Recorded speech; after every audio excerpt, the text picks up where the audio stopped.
আরাবুল ইসলাম 4 মাস প্রায় জেল, আজকে তার শুনানি আছে। দেখুন, আরাবুল ইসলামকে আমি এটুকুই বলবো যে আরাবুল ইসলাম তিনি তার উত্থান হচ্ছে জগ ছুড়ে। প্রথমে জগ ছুঁড়েছিলেন, এখন গুলি ছুটতে শুরু করেছেন, ফলে এতদিন ধরে তিনি জেলে আছেন। পঞ্চায়েত রাজ্যের শাসক দল বারবার অভিযোগ করে আসছেন যে রাজ্য যতগুলো তদন্ত চলছে দুর্নীতি, কয়লা চুরি, গরু চুরি, সমস্ত বিজেপির অঙ্গহিলনে চলছেন। তো সেই জায়গায় বিজেপি রাজ্যে খারাপ রেজাল্ট করেছে, সেই জন্যে কি বিরোধী শাসক দল যে অভিযোগ করছেন সেই যে তদন্তগুলো এবং যে মামলাগুলো কলকাতা হাইকোর্টে চলছেন তার কোনো প্রভাব পড়বে বলে মনে হয়? দেখুন, কলকাতা হাইকোর্ট নির্দেশ দিয়েছে বিশেষ করে শিক্ষা দুর্নীতির ক্ষেত্রে, ফলে সেইগুলো যে একেবারে সর্বৈব মিথ্যা কথা যে বিজেপির তাদের নির্দেশে বা বিজেপি তদন্ত করছে, এটা সর্বৈব মিথ্যা কথা। এটা থেকে এই মন্তব্যগুলো থেকে একটা জিনিস পরিষ্কার হচ্ছে যে তারা এই বিজেপি এবং তৃণমূল উভয়ের বাইনারি করতে চাইছে। এই বাইনারি খেলা বেশি দিন চলবে না। কলকাতা হাইকোর্টের যে নির্দেশ সেই নির্দেশ মোতাবেক তদন্ত হচ্ছে এবং সেটা কোর্ট মনিটর তদন্ত হচ্ছে। এর আগের দিন আপনারা দেখেছেন বিচারপতি অমৃতা সিনহা তিনি নির্দিষ্টভাবে বলেছেন যে আপনারা বলে যাবেন না, কোর্ট মনিটর তদন্ত হচ্ছে। যদি তদন্তকারী সংস্থাও কোনো ল্যাকুনা দেখান তাহলে কিন্তু তাদেরকেও ছাড়া হবে না, সেটা কিন্তু পরোক্ষে বুঝিয়ে দিয়েছেন।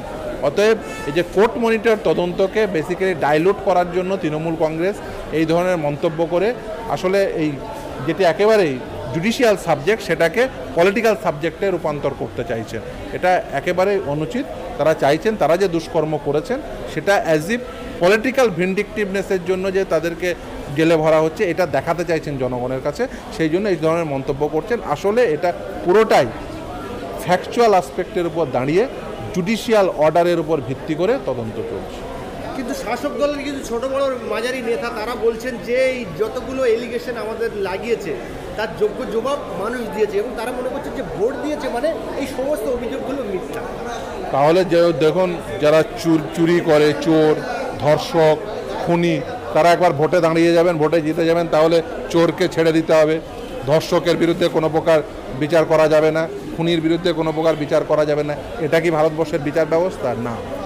ওনারা হয় জেনে মিথ্যা কথা বলছেন অথবা জানেন না। ভোটে জেতার অর্থ এই নয় যে আপনি আপনার দুষ্কর্ম থেকে ছাড় পেয়ে গেলেন। মানুষ ভোট দেয় বিভিন্ন আসপেক্টে। এবারে লোকসভা ভোটে কি হয়েছে?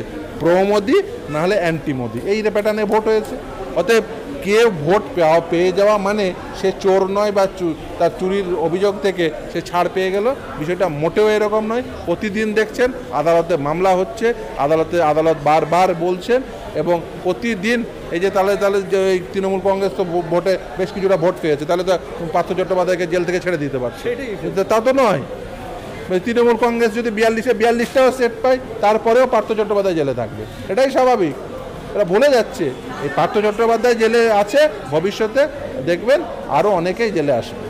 হরিয়ানাতে আমরা দেখলাম যে কঙ্গনা রানাওয়াতকে একজন মহিলা কনস্টেবল থাপ্পড় মেরেছে।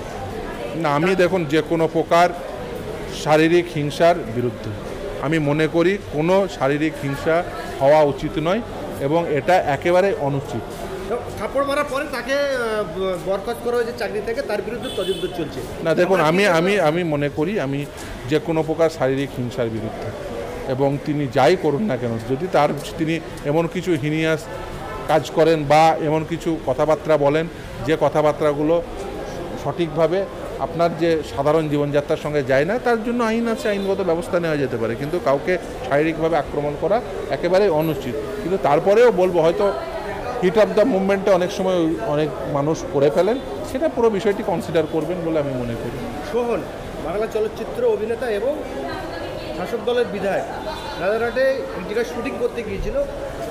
সেই রেস্তোরাঁর মালিকের সঙ্গে ম্যানেজারের সঙ্গে গণ্ডগোল হয়ে রেস্তোরাঁর মালিককে যেভাবে মারধর করলেন আমরা দেখলাম মিডিয়া এবং সোশ্যাল মিডিয়ার মাধ্যমে, কিন্তু সোহনকে এখনও পর্যন্ত পুলিশ প্রশাসন গ্রেফতার করে।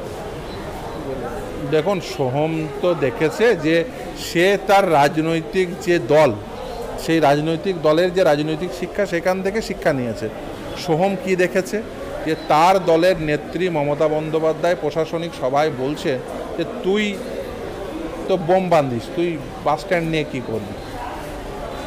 দেখছেন সেই বোম বান্ধিস, এটা জানার পরে নেত্রী তাকে এমএলএ হিসেবে মনোনয়ন দিচ্ছেন, তিনি নির্বাচিত হচ্ছেন এবং দিন দিন তার গুরুত্ব দলে বাড়ছে।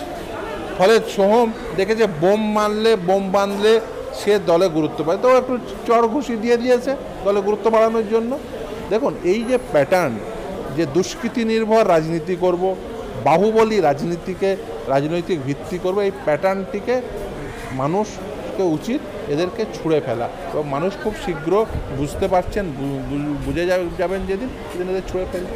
আরাবুল ইসলাম 4 মাস প্রায় জেল, আজকে তার শুনানি আছে।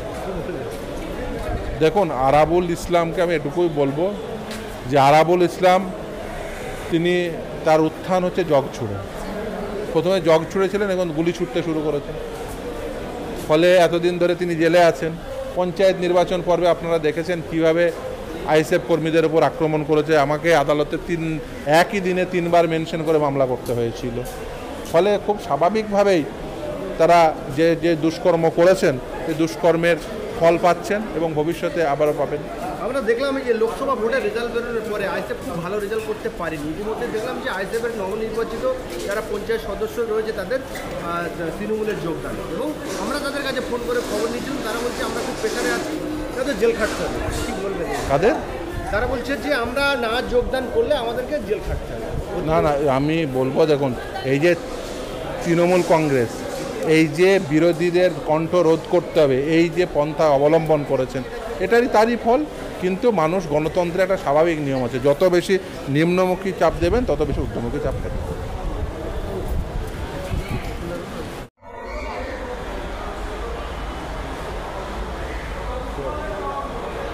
শুধু দর্শক বন্ধু, আপনারা দেখছেন একে নিউজ বাংলা, আর আমরা উপস্থিত রয়েছি কলকাতা হাইকোর্টে। এই মুহূর্তে সবথেকে বড় খবর হলো যে আরাবুল ইসলাম, ভাঙড়ের দুর্দান্ত প্রতাপ নেতা আরাবুল ইসলামের মামলা কিন্তু আজকে কলকাতা হাইকোর্টে উঠবে। আজকে কি আরাবুল ইসলাম জামিন পেতে পারে?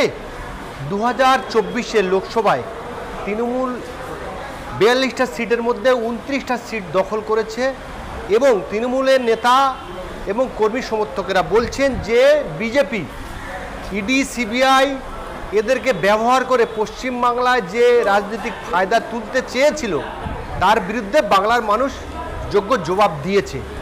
তাহলে কি এই যে গরু চুরি, চাকরি চুরি, কয়লা চুরি, বিভিন্ন যে অভিযোগের তদন্ত চলছে তাতে কি প্রভাবিত হতে পারে? সেই তদন্তগুলো কি না হওয়ার সম্ভাবনা রয়েছে?